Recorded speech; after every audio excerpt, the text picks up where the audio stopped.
Una reunión con Estas palabras de Chivite de esta mañana. La propuesta que les vamos a poner encima de la mesa es la progresividad en vez de la exención, o sea, la deducción en vez de la exención, porque la exención ya los tribunales han dicho que no es posible. Causaban un gran enfado en las madres del IRPF que acudían esta tarde a la reunión ya programada con la consejera de Hacienda, Elma Said, a la que también asistía la presidenta de Navarra. A mí me molesta que me miren a la cara, me digan estate tranquila, María, se os va a devolver, estamos trabajando en ello y seamos los últimos en enterarnos y que las noticias que nos vengan de momento sea lo contrario. Espero que después de esta reunión salga, pida perdón y diga, perdonadme, le hemos malinterpretado todo el mundo.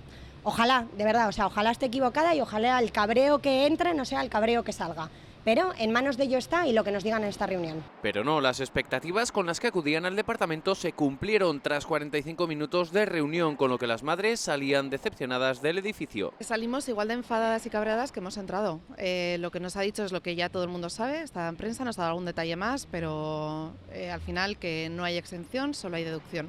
Y esto ni es lo que nos prometieron, ni lo que exigimos. Exigimos que se nos trate igual que al resto de familias del Estado, y con esta solución que ponen sobre la mesa no vamos a estar igual. Creo que los siguientes pasos es seguir por la vía judicial, tanto que nos habían dicho que no nos iban a llevar a un periplo judicial, pues ahí nos encaminan, así que seguiremos por ahí y esto no se ha acabado hoy, ni mucho menos. Ellos han puesto una solución sobre la mesa que no nos satisface, nosotras seguiremos por nuestro camino. Deducción o nada, con estas dos opciones del Ejecutivo, las madres serán las que decidan si aceptar o seguir por la vía judicial presentando recurso a la sentencia.